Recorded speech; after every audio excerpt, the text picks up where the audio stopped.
Hola, bendiciones querido hermano, querida hermana. Dios te bendiga en esta hora. Queremos hablar en este video acerca de un ambiente de aprendizaje. Y quiero que abras la palabra de Dios en el libro de Hechos, capítulo 20, verso 27. Y quiero leer para ti. Hechos 20, 27. Y dice así: porque no he rehuido anunciaros todo el consejo de Dios. En otras versiones dice, porque no me echo para atrás cuando se trata de declarar todas las cosas de Dios. Si bien es cierto, hermana, hermano, es muy importante que la educación sea para todos los miembros de la iglesia. Y cuando esta educación, esta capacitación es para todos, usted no me dejará mentir, hay un crecimiento, un ambiente de crecimiento. Pero si hay falta de capacitación, si hay falta de instrucción en las iglesias, esto causa varias cosas. Y primordialmente vemos que hay escasez de recursos en la iglesia, cuando no hay capacitaciones, cuando no hay instrucción. Y quiero leer para ustedes textualmente lo que dice Testimonios para la Iglesia, tomo 5. Si los presidentes y otros obreros de nuestra asociación inculcan en las mentes del pueblo la naturaleza del delito de robar a Dios, y si poseen un verdadero espíritu de devoción y un sentido de responsabilidad por la obra, Dios hará que su labor sea una bendición para el pueblo y se verá el fruto de sus esfuerzos. Los ministros han fracasado grandemente en su deber de trabajar de esa manera con las iglesias. Aparte de la predicación, hay una labor importante que hacer. Y si esto se hubiera hecho como Dios ordenó que fuese, habría habido mucho más obreros en el campo de los que hay ahora. Y si los ministros hubieran cumplido con el deber de educar a cada miembro, rico o pobre, para dar según Dios lo haya prosperado, a esto abriría grandemente la obra misionera en todos los confines. ¡Wow! Si tan solo los ministros hicieran su trabajo de educar y de instruir.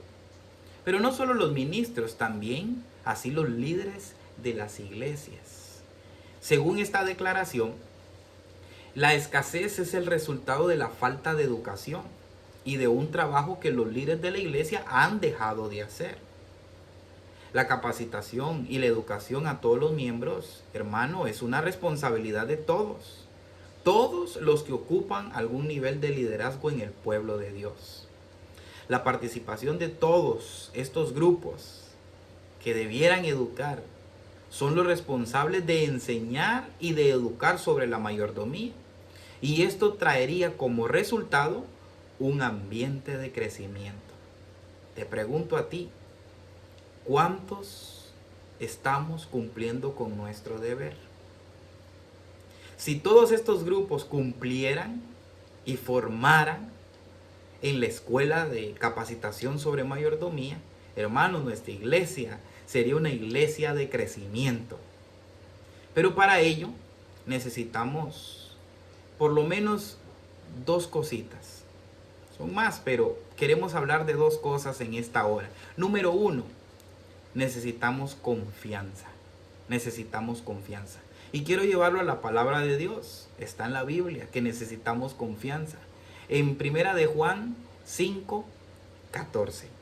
Primera de Juan, capítulo 5, verso 14. Y quiero leer para ustedes este texto. Primera de Juan 5, 14 nos dice así. Muy bien. Esta es la confianza que tenemos en Él, que si pedimos alguna cosa conforme a su voluntad, Él nos oye. Esta es la confianza que tenemos en Él. Tenemos en Cristo Jesús. En Él es quien debemos tener confianza. Ahora, mire qué interesante. En la palabra de Dios vamos a encontrar que muchos personajes en la Biblia tenían confianza en Dios. Y uno de los principales objetivos de la mayordomía es generar confianza en los creyentes. Por supuesto, el primer nivel de confianza tiene que ver con Dios mismo. La confianza es la joya, es la corona de la ética. Esto exhiben nuestros principios morales. Y esto lo exhibe de una forma más pura. Hemos, hermano, hermana, de ser mayordomos fieles y dignos de confianza del reino de Dios. Ahora, la palabra de Dios muestra algunos ejemplos de hombres y mujeres que expresaron una confianza plena en Dios. Por ejemplo, tenemos a David, Moisés, Débora, Esther, Josué, Ezequías, el centurión, la hija de Jairo, y así muchos más, la mujer con flujo de sangre. Todos ellos tuvieron confianza en el Maestro, en el Mesías, en Dios. Y vamos a ver uno de ellos, David, 1 Samuel 17:45. Vamos a leer 1 Samuel 17:45 y dice así.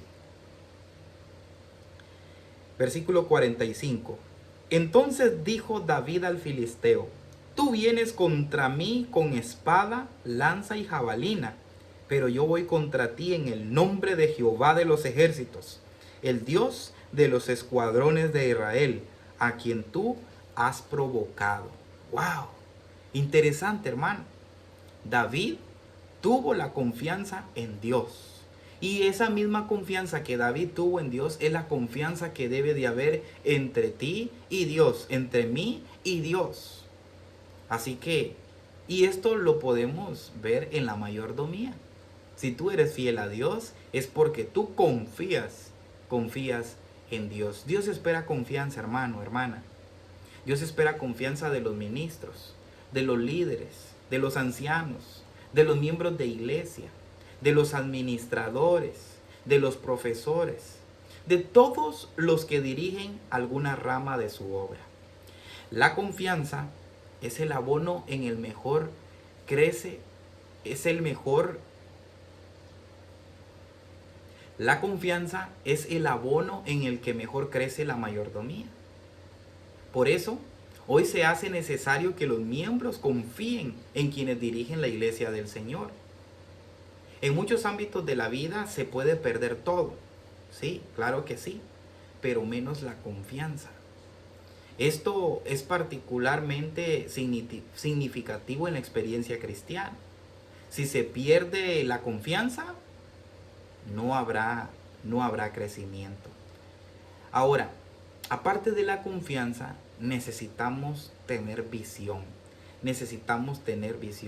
Dice Juan 3:16, porque de tal manera amó Dios al mundo, que dio a su único Hijo, para que todo aquel que en Él cree no se pierda, mas tenga vida eterna. Hermanos, los líderes de la iglesia deben ser hombres de visión, que confíen plenamente en que Dios proveerá, que confíen en que Dios hará posible todas las cosas, que crean que Dios tiene el poder para convertir lo imposible a posible. Pero para crear un ambiente de visión es necesario, mire, hermano, hermana, tener un plan. Es necesario que nosotros hagamos planes. Es necesario tener un sueño. Es necesario cómo vender, saber vender ese sueño que nosotros tenemos, para que otros ayuden, para que otros apoyen, para que otros se nos unan. Pero también hay que saber, hermano, trabajar en equipo, ¿verdad? Uno solo no es lo mismo que trabajar en equipo. Y así también saber qué es lo que se quiere, qué es lo que se espera. Eso es ser líderes de visión, Ahora, una buena visión, déjeme decirle que genera un ámbito de crecimiento. Te pregunto a ti, ¿cuál es la visión que tienes de tu congregación? ¿Cómo la observas dentro de 10 años? Te recuerdo, sin visión no hay crecimiento. Pero también está otro punto, la responsabilidad pastoral. responsabilidad pastoral. Vamos a ir una vez más a la palabra de Dios en 2 Timoteo 4:2. 2 Timoteo 4:2. Y leo para ustedes 2 Timoteo capítulo 4, verso 2. Y dice así: que prediques la palabra y que instes a tiempo y fuera de tiempo. Redarguye, reprende, exhorta con toda paciencia y doctrina. Hermanos, ahí mismo en el libro de Testimonios para la Iglesia, tomo 5, especialmente en la página 250, nos dice que hay una obra seria que debe ser realizada por todos los que desean tener éxito en el ministerio. Os ruego, queridos hermanos, ministros de Cristo, no fracaséis en vuestro deber asignado de educar al pueblo a esforzarse con inteligencia por sostener la causa de Dios. En todos sus variados aspectos hay que educarlos. Cristo fue un educador y sus ministros, quienes representan, deben ser también educadores. Cuando dejan de enseñar al pueblo su obligación para con Dios respecto al pago de diezmos y ofrendas, descuidan una parte importante de la obra